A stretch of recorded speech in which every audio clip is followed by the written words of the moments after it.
Help! Mommy is all dried up. I felt a sense of unease as I answered the early morning call. It was an SOS from my 5-year-old grandson. What do you mean? Where's Daddy? I asked, unable to grasp the situation, only to be hit with another shock. He pushed Mommy down the stairs a while ago and then left. I had always thought my daughter's family was living happily together. What on earth had happened to them? Trying to calm myself down, I hurried to my daughter's house. Little did I know then that I would soon be caught up in such a dreadful incident. I bolted out of the house upon receiving a call from Connor, gripping the steering wheel with confusion. It dawned on me that Maggie, my daughter, had been acting strangely lately. She seemed withdrawn, spoke less, and appeared thinner each time we met. When I expressed concern and asked, "What's wrong?" she would laugh it off, saying she just had a bad case of summer fatigue. However, behind that smile, there was no energy. Despite my worry, I regretted not paying more attention, fearing I might interfere too much. With these thoughts in mind, I arrived at my daughter's house and let myself in with the spare key I had.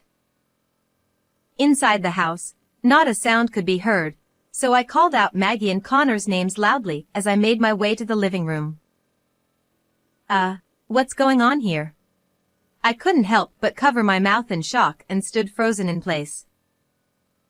Despite it being the height of summer, the living room was tightly shut, and inexplicably, the heating was on. Inside the room, which was steaming like a sauna, my daughter and grandson lay collapsed with flushed faces. Maggie. Connor. Stay with me. Though I could confirm they were still breathing, they both were unconscious and neither of them responded to my calls. Both. I quickly called an ambulance and then used ice packs from the refrigerator to cool down their bodies. After that, I contacted my son-in-law, Hugo, on his mobile phone. He said he had been on a business trip since the previous day and was terribly shaken by the news of his wife and son's critical condition. Come to think of it, Maggie had been saying she wasn't feeling well for a while. Apparently, my daughter had been taking sleeping pills every night because she couldn't sleep. She must have accidentally switched the air conditioning to heating and then fallen asleep as the medication took effect. His words gave me a sense of unease. Could such a thing really happen? Maggie had been sleeping in the living room, not the bedroom. Moreover, both my daughter and grandson were not in pajamas, and she hadn't even removed her makeup yet. Given Maggie's meticulous nature, I couldn't imagine her taking medication and falling asleep in the living room before putting Connor to bed. However, at that moment, my thoughts were interrupted by the approaching sirens of the ambulance. Since my son-in-law mentioned he had urgent work and couldn't return immediately, I told him I would contact him again once we arrived at the hospital. With that, I was about to hang up the phone. By the way, Connor said something strange on the phone. He said Daddy pushed Mommy down the stairs a long time ago and left. Do you know what that could mean?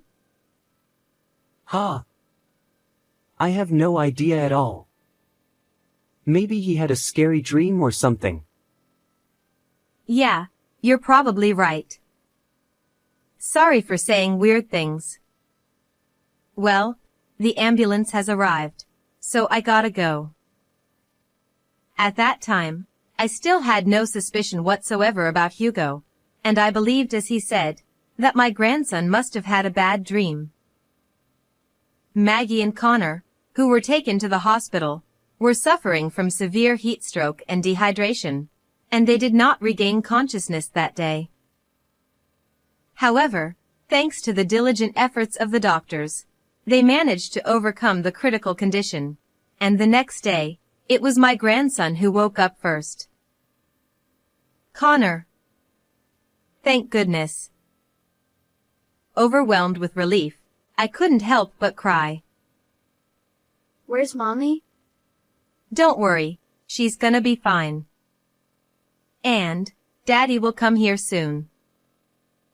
Then, my grandson's face suddenly contorted. No. Don't let Daddy come.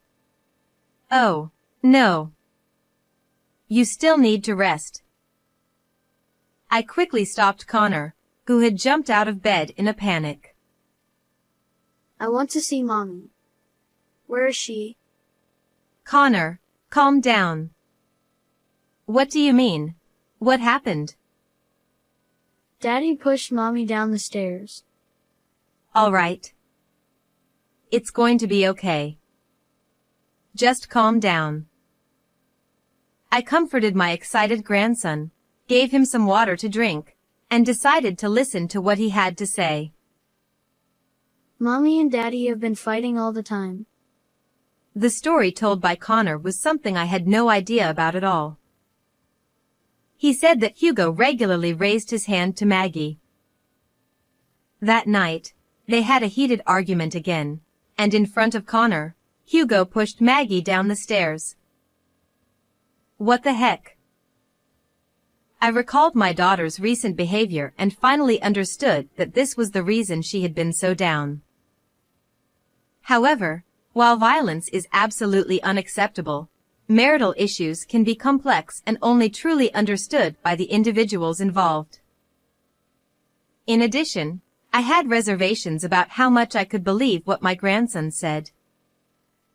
Hugo, I knew, was gentle and kind, someone who cherished Maggie and Connor deeply.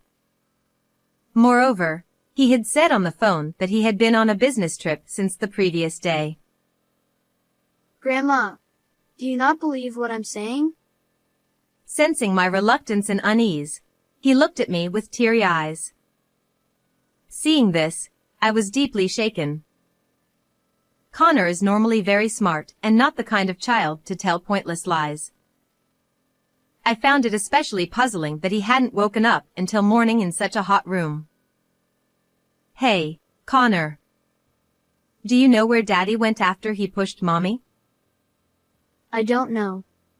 But he said he had an important promise with Barbara. Barbara? Yeah, Daddy's affair. What did you say? I couldn't believe my ears hearing such shocking words from my 5-year-old grandson. Connor, do you understand what affair means? Not really. I secretly overheard Mommy saying that to Daddy. I sighed involuntarily. I never imagined that my daughter and her husband were going through something like that. My heart ached, thinking about how much Maggie and Connor must have been suffering, and my distrust toward Hugo grew within me. Could it be that he was the one who turned on the heating in the room? As that thought struck me, a chill ran down my spine. It suggested that my son-in-law might have intended to harm Maggie and Connor. I hurriedly tried to dismiss such a terrifying idea, thinking it couldn't possibly be true, but the suspicions kept growing stronger and stronger. Hey, Connor. Take a deep breath and try to remember slowly. Did Daddy give you anything before he left the house? Like medicine or something? My question made my grandson pause and think for a moment. I remember it now. He gave me juice. I knew it. Did you drink it? Yeah, I did. I told him I didn't want it because I was worried about Mommy. But Daddy had a scary look on his face and told me to drink it. At that moment, my grandson seemed to recall what had happened, and started crying. Okay. I'm sorry for asking you something difficult. You're safe now. I was deeply confused, but tried to comfort my grandson by rubbing his back and gently stroking his head. After a while, Connor seemed to calm down and fell asleep again. Afterward, I went alone to my daughter and son-in-law's house. Before my grandson fell asleep at the hospital, he had told me something important. He mentioned that just before the incident, She was doing something on her phone. I thought there might be some clues there, so I wanted to check it out. And indeed, my suspicion was correct. It seemed that Maggie had been recording conversations with Hugo. When I pressed the play button, intense arguing between the couple played from her phone. Then, I heard Maggie shout, "Stop," followed by a loud crashing noise. Furthermore, the recording vividly captured Connor's crying and Hugo's forcefully making him drink the juice. I knew it. Hugo was trying to kill Maggie and Connor.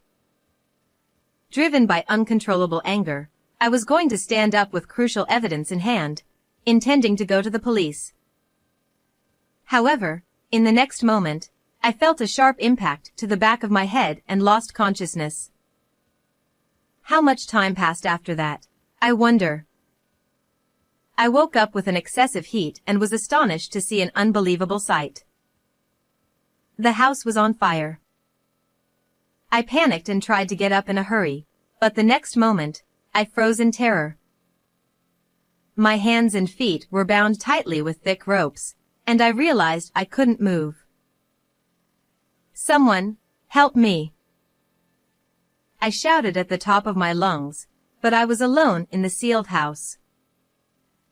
My voice didn't reach outside. Surrounded by rising smoke, my throat parched. The suffocating fear overcame me to the point where I could no longer let out my voice. Ah. It's over.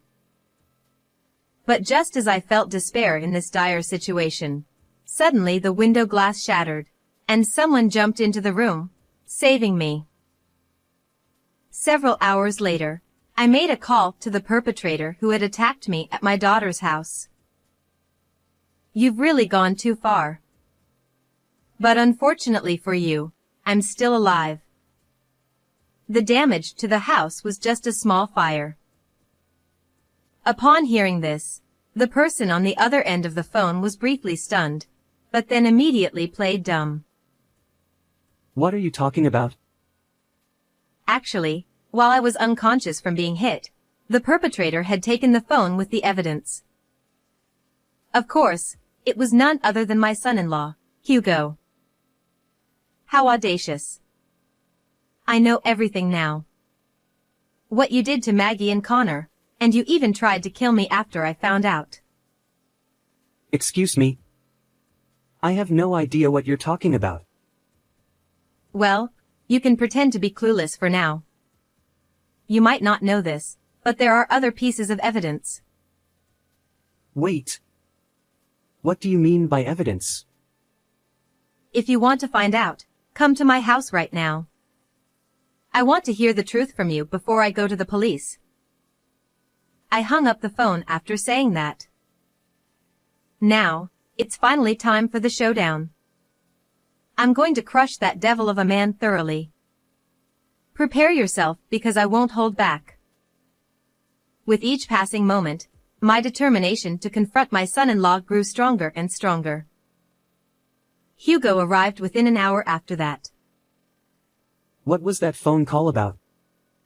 It was quite surprising to hear such things out of the blue. I was the one who was surprised. I didn't know you were such a cowardly person. What's this all about? Please don't say such a thing. Don't play innocent. This morning, Connor woke up. It was a lie that you were on a business trip. I heard everything you did to my daughter and grandson the night before yesterday. I glared fiercely at Hugo and raised my voice, but he seemed completely unfazed. With an air of calm confidence, he smirked and mocked me. Bullshit. I don't know what you heard, but that's either a dream Connor had or his lie. It's crazy to believe what such a small kid says. Connor doesn't lie, and he's much smarter than you think. He knew that you were cheating, Hugo. He's been hurt by his parents' bad relationship for a long time. So, I don't know anything about that. Isn't it just some fantasy typical of kids? Don't play dumb. You made plans to go on a trip with your mistress. And because Maggie confronted you about it, you got into an argument and tried to harm my daughter and grandson. Maggie and Connor's anguish weighed heavily on my mind, and tears involuntarily streamed down my cheeks. However, Hugo looked even more delighted and sneered at me. It's completely ridiculous. Are you starting to lose your mind because of your age? Maggie recorded your conversations from the night before last on her phone. I listened to that audio earlier. Oh, is that so? Then please, let me hear it too. Don't play dumb. You took her phone from me. And then you tried to kill me by setting the fire. Ha ha ha ha ha. In the end, you have no evidence. That means it's just an accusation. Even if you go to the police, they'll just laugh it off as the ramblings of children and old people. Hugo then burst into an exaggerated laugh, clutching his stomach theatrically. Well then, I'm leaving. I don't have time to play detective with an old woman. Then, he turned his back and started to walk away. Wait a moment. Can you still make excuses after seeing this?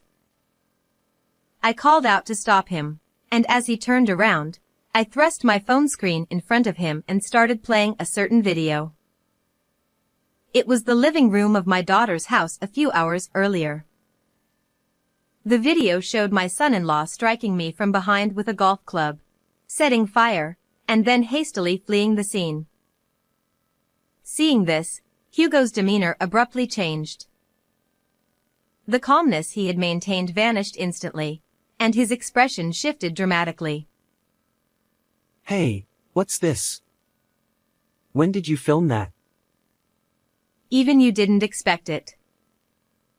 I looked straight at him, and he turned pale, his lips trembling uncontrollably. See? I told you there was more evidence. If I show this to the police, you're done. Damn it, you meddling old fool. Hugo finally snapped and lunged at me, trying to snatch the phone from my hand. However, just before he could reach me, I swiftly dodged and stuck out one foot, tripping him. Damn. Hugo lost his balance and stumbled, hitting his leg hard against the table and collapsing in pain. You damn old hag. I can't forgive you for this. He stood up, eyes bloodshot, and began to slowly approach me, loosening his tie. Watching his every move, I positioned myself to be able to escape in either direction, while continuing to confront Hugo. Finally showing your true colors, aren't you? It was the same the night before last, wasn't it? You got angry when Maggie accused you of cheating and pushed her down the stairs, right? Yeah, that's right.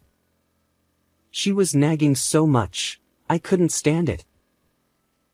And you deliberately switched the air conditioner to heating, didn't you? That's right, I did it. Before that, I secretly put sleeping pills in her drink, so I expected her to sleep until morning. You coward. Why would you do that? If you hated Maggie so much, you should have just divorced her. Inside my heart, intense sadness swirled.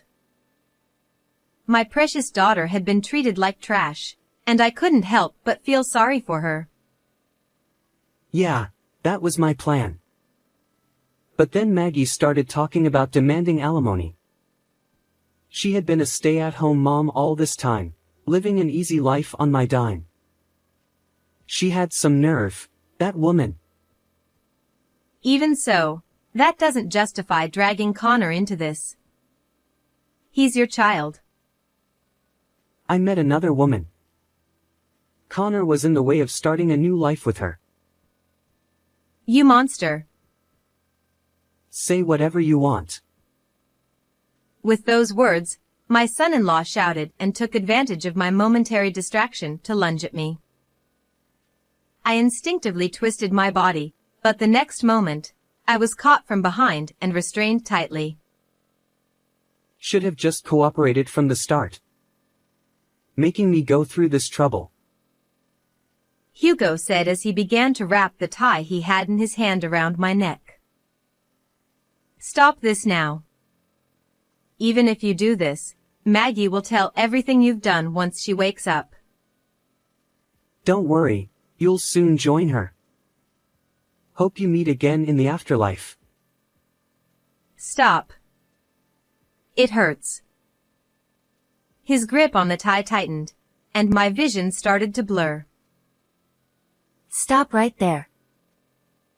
At that moment, the sliding doors leading to the back room opened, and a woman holding a video camera burst into the room. I've recorded everything you've done. It's over. Now, let go of her. My goodness, Barbara.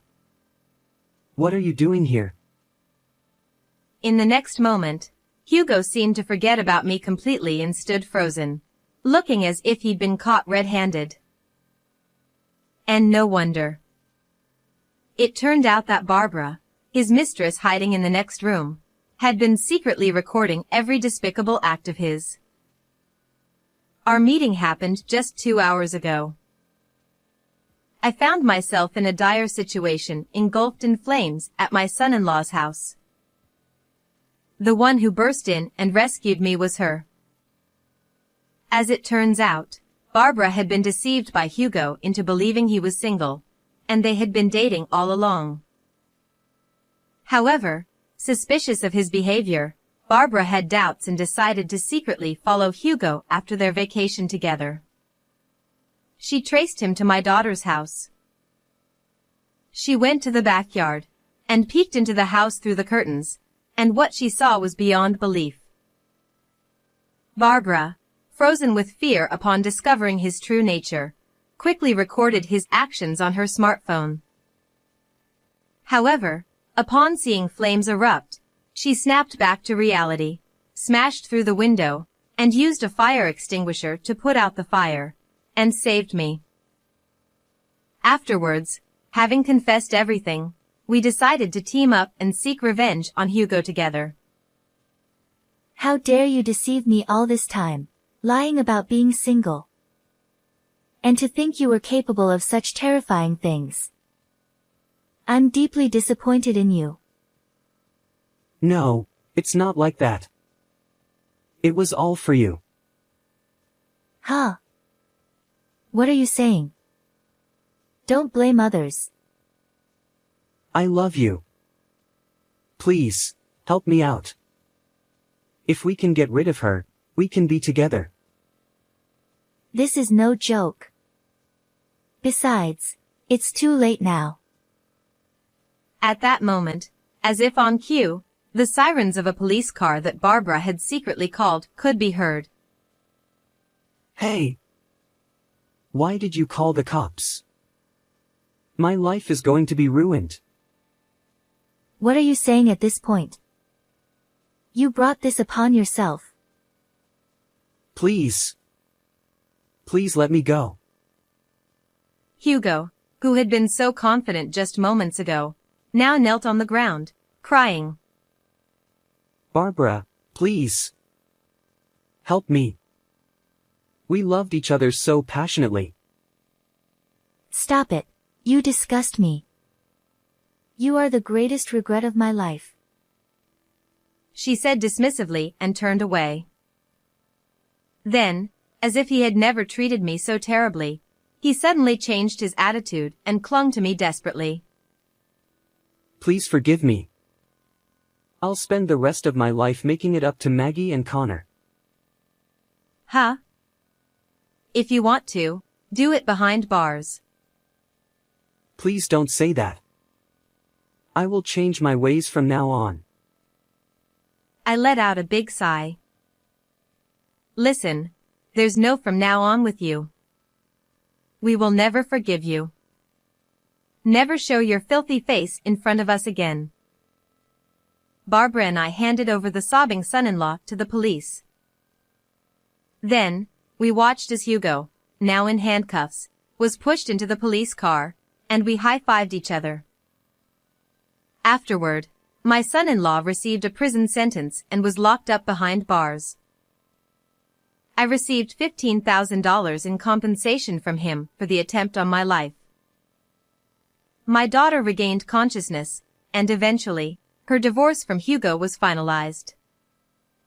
She claimed $20,000 in compensation and $100,000 in child support. He was also demanded to pay compensation by his affair partner Barbara, and sold the house to cover these payments, but it seems he ultimately ended up in debt. Having been cut off by his parents, he faces a bleak future even upon release from prison. Meanwhile, on my side, I started a new life with my daughter and grandson, living together in my home. Maggie started working to raise Connor well. With my daughter by my side, I'll protect my grandson's smile for as long as I can.